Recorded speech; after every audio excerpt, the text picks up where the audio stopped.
thinking about quantum gravity. Welcome back.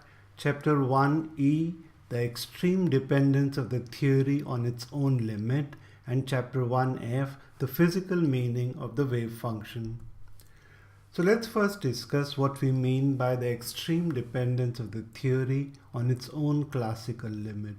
As we know, classical mechanics is a limiting case of quantum mechanics. Yet, in order to arrive at the canonical quantum theory, one must first know the classical theory. One must first know the limiting case before you can construct the deeper underlying theory. One must know the classical configuration and momentum degrees of freedom, the Lagrangian of the system, the Hamiltonian, and the Poisson brackets of classical dynamics.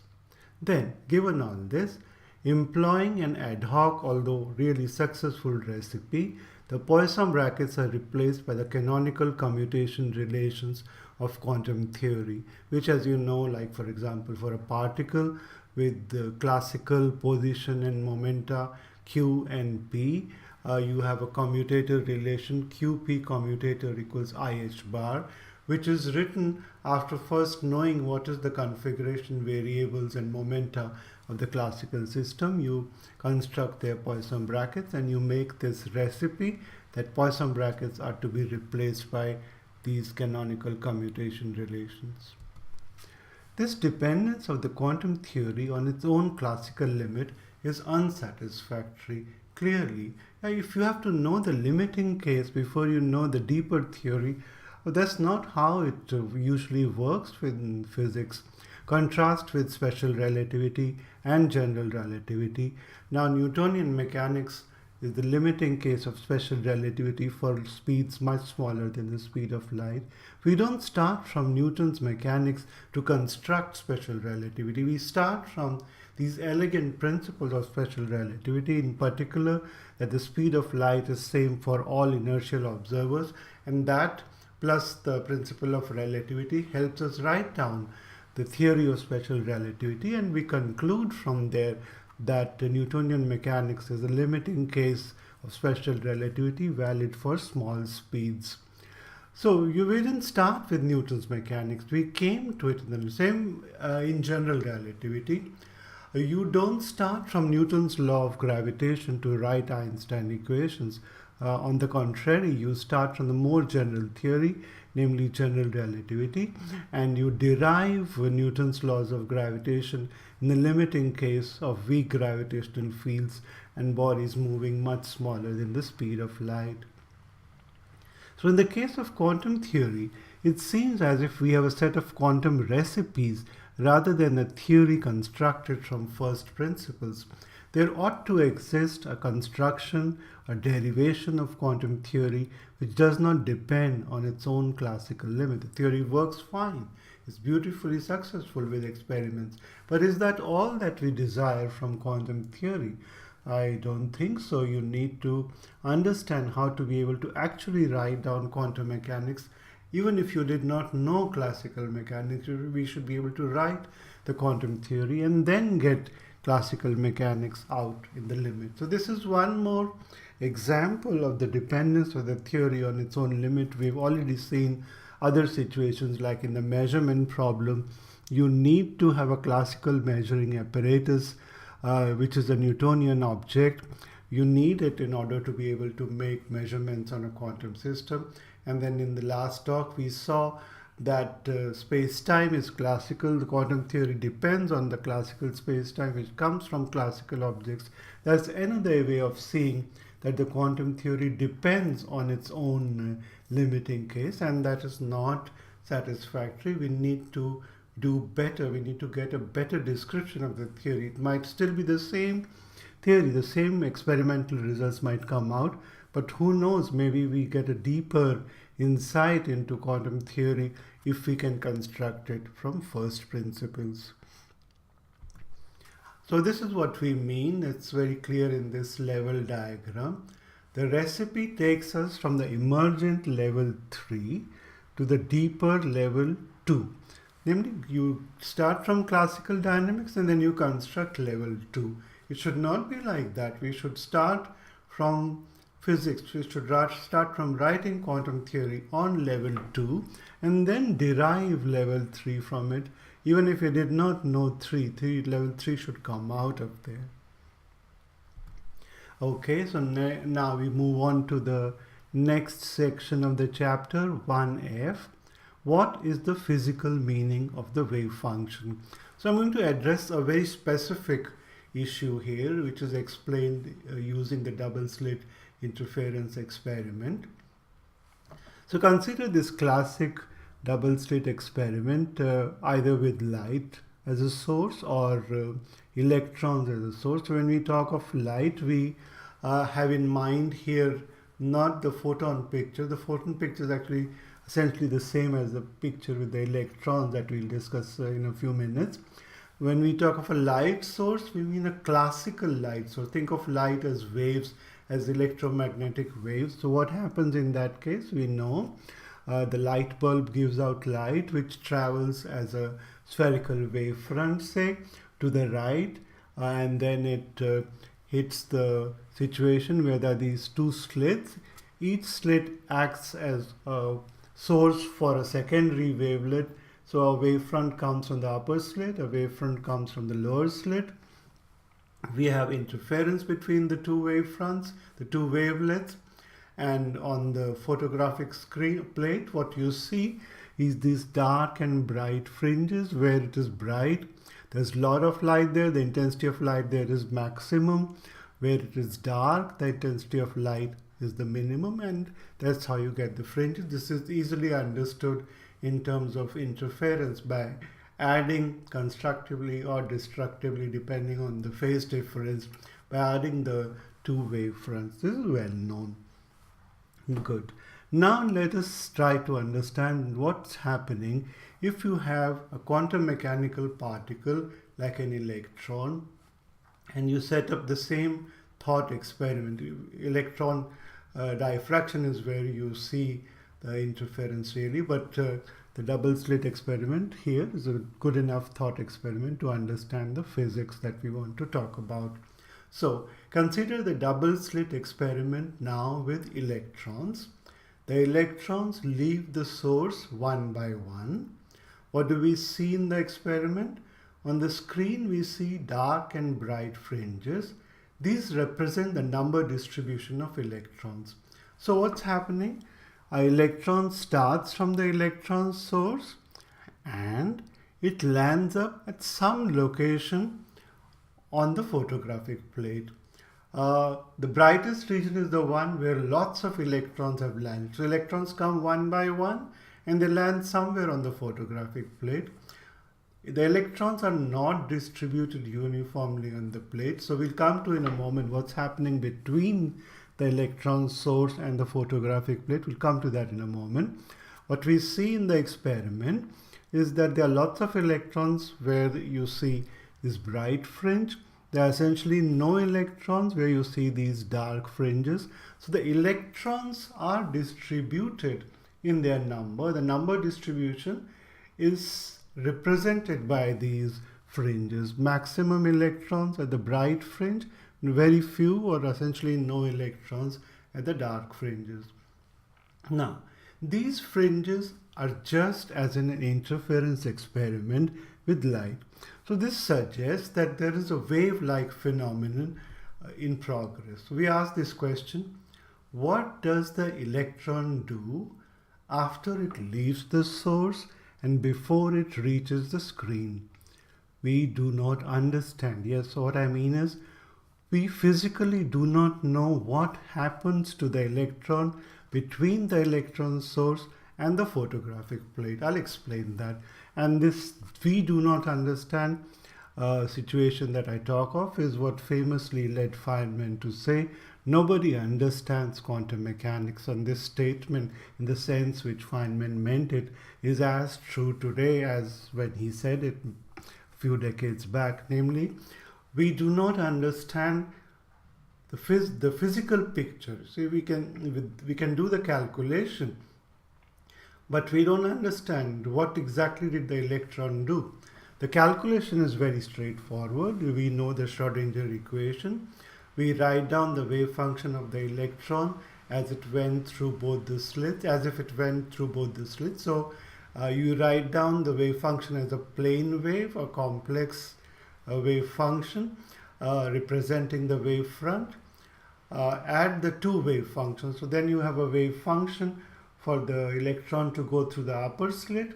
You have a wave function for the electron to go through the lower slit.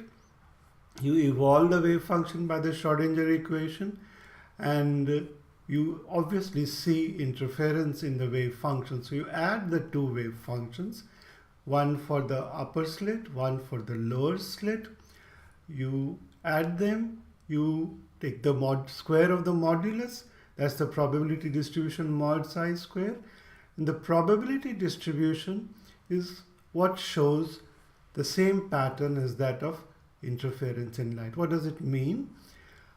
The wave function of an electron at the photographic plate will be such that the probability mod psi square will correspond to these bright and dark fringes. The probability density is the highest where there are bright fringes. It is the lowest, essentially zero, where there are these dark bands. So when the electron's wave function, so to say, arrives on the photographic plate, the electron undergoes a wave function collapse. We're back to the measurement problem, but we've already dealt with that aspect. Today we don't talk about it. The wave function of the electron, when it arrives at the photographic plate, undergoes a wave function collapse.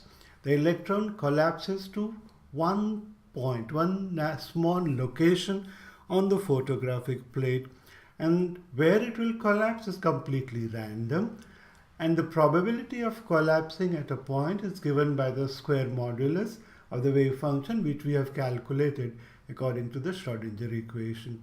So different electrons randomly collapse to different points on the photographic plate according to the Born probability rule, and their distribution is what produces these dark and bright bands.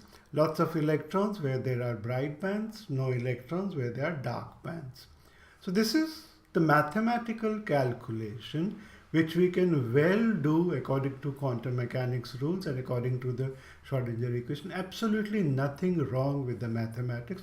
Very easy, very transparent, very clear. It gives the result. Okay, so getting the result out is not the problem. You can use quantum mechanics and the Schrodinger equation to produce what you see in the experiment. The problem is the following. Each electron seems to behave like a wave. So here the so-called wave-particle duality comes into the picture. Let me comment a bit on this wave-particle duality myth. What actually happens is that when the wave function collapses, after the collapse, the object behaves like a particle. It's localized. That's the whole thing about absence of macroscopic superpositions. So after the collapse of the wave function, the object behaves like a particle. When it is undergoing Schrodinger evolution before the collapse, it seems to behave like a wave. So there's nothing deeply mysterious about wave-particle duality. We precisely understand under what circumstances the behavior is like a wave and under what circumstances it's like a particle. Particle after collapse the wave function, wave before the collapse. But wave of what? See, wave has a clear physical meaning. Wave in the sea, there are oscillations of the water molecules. A wave in a waterfront, same thing.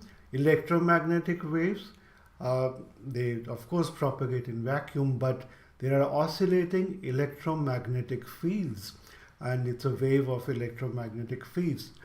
But now in the case of an electron, what is this a wave of? What is that wave which went through both the slits? How do I mathematically describe it? Is this wave the same thing as the wave function? It cannot be. That's the whole problem. That's the crux of the problem. The wave function is a complex quantity, something like a plus ib, where I is square root of -1. What's the meaning of a complex object propagating through space? It's nothing physical. It's unphysical. You see, you don't have square root of -1 traveling through space-time. That's not how the physical world is. The electron, in some sense, it's a real particle. It's an object which was localized inside the light source. It's localized on the photographic plate. The electron is traveling. The so-called electron wave is traveling. But I cannot describe it by the wave function. I cannot say that the wave function is the same thing as the electron. Yeah, if we want to say that the wave is the wave function is the wave, we are saying that the wave function is also the electron. So the electron is traveling through space. It's as if a complex quantity is traveling through space. That's not how it is. The wave function really lives in Hilbert space. It doesn't live in a physical space. And so you see the problem. Square root of -1 cannot describe the electron in the sense that we understand it as a physical particle. Incidentally, let's just recall, why is the wave function a complex quantity? Why cannot it be described by a real number? If that was so, the problem would be solved, right? It would be like the electromagnetic field. Those are real, as mathematically real, not complex quantities propagating through space. They are real quantities propagating through space. So what goes wrong if the wave function is a mathematically real as opposed to complex object? This is one way we can understand it in the present context. In quantum mechanics, we have this energy versus frequency relation, E equals h cross omega, both for photons, for massless particles, as well as for massive particles like electrons. I mean, that's the famous de Broglie relation which says that every particle also has an associated wavelength. So that relation is E equals h cross omega, holds also for electrons. This is the problem. The linear relation between energy and frequency is what forbids us to have a real wave function. So let's see how. We want a wave-like behavior, so we expect the wave function to be of the form e to the minus omega t plus ikx. This is a plane wave. You can analogously write a spherical wave. It's the same issue. This is a positive frequency plane wave. So why positive? Let's just substitute this form in the Schrodinger equation. So we easily see that h cross omega equals E would come out from the Schrodinger equation. So it's a positive energy state. It's a positive frequency state. Now, to get a real wave function out, I would have to add the complex conjugate of this plane wave to itself. Now, what happens? The complex conjugate has a e to the plus I omega t. It's what we call a negative frequency wave. You put that object into the Schrodinger equation, you'll get E equals minus h cross omega. Now, omega has been assumed to be positive, so E equals minus h cross omega is not good. It's negative energy. We don't have negative energies in nature. It is unphysical. Yeah. So we cannot add the complex conjugate of this psi to itself because that state, that is unphysical. It has negative energy. So if you want the wave function to be real, you have to contend with negative energies which are not allowed. So the wave function describing this interference-like situation must be complex. There's no way out. Okay, thus, if quantum mechanics has to have wave-like phenomena and positivity of energy, then the wave function has to be complex. So the wave function cannot by itself be the electron wave. Then what? What do we know? What do we do? Is the wave a probability wave? Sometimes it's said in, sort of loose kind of terms that a probability wave travels from the electron source to the photographic plate. Again, that cannot be because we added wave functions to get interference. You cannot add probabilities to get interference. You won't get the interference pattern if you added probabilities. That's well known. So, the electron seems to behave like a wave, but how does the so-called wave relate to the wave function, we simply do not understand. So in this sense, we do not have a good physical picture of what happens to the electron after it leaves the electron source and before it reaches the photographic plate. People say the electron goes through both the slits. How do we know? We don't know. We don't know what happens. We can just do a calculation with the Schrodinger equation. We know the maths works, but it's clear we do not understand how to relate the maths to a good physical picture describing what happens between the electron source and the photographic plate. Okay, why do I emphasize so much on this? Because we'll see in the subsequent lectures that we get a physically sensible picture of this situation when we get rid of classical space-time from quantum theory. We saw in the previous talk that we have this problem of time in quantum theory. Fundamentally, time in quantum theory should not be the classical space-time. The time should not be classical, the space should not be classical. When we get rid of classical space-time, we will easily see that this problem that we are facing, how to make a physical picture of what the electron is doing between the source and the plate, that problem actually gets solved. Okay, so what we are saying is that we were at level 2, we were trying to understand interference pattern and the meaning of the wave function at level 2. We shouldn't do that. We will construct a level 1. So you notice the symbols now on level 1. There is quantum theory on the left. On the right, we have written something called an operator space-time. We'll come back to this. The point here is you need some kind of a non-classical space-time to get away from level 2, to get rid of the problem of time. So we have to construct a level 1. You can decide what you mean by a non-classical space-time. I'm not betting on this being the correct answer, but it's one possibility, and we'll come back to this and see how it helps us. Okay, now we have a summary of chapter 1. Let's recall what are the issues of quantum theory we talked about. Absence of macroscopic superpositions and the quantum measurement problem. The puzzle of quantum non-locality, the problem of time in quantum theory, the extreme dependence of the theory on its own classical limit, and what is the physical meaning of the wave function. A proposed resolution. We take the holistic view that all these problems described above must have a common resolution. Quantum theory is not the whole truth. It is an approximation to a deeper theory. That's our hypothesis. We are now going to search for that theory. A resolution to its problems, a resolution to the problems of quantum theory does exist. And when we push the proposed resolution to its logical conclusion, we are confronted with a new conception of space and time. This is the so-called non-classical space-time I'm talking about. Space and time, as we know them, are emergent and result from dynamical collapse of the wave function. We'll see that. Fundamentally, space-time is non-commutative and its geometry is a non-commutative geometry. The Riemannian space-time geometry that we live with at level 3 and at level 2 is an emergent phenomenon. It emerges from our underlying non-commutative geometry. Quantum field theory and general relativity both are thermodynamic approximations to an underlying quantum theory of gravity, which will be one more level, that will be level 0. That is the non-commutative geometry.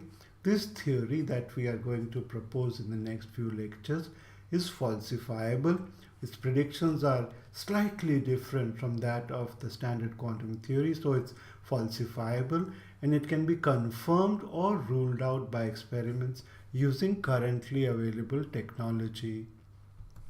So that's all for today. Thank you for listening. I'll see you next time.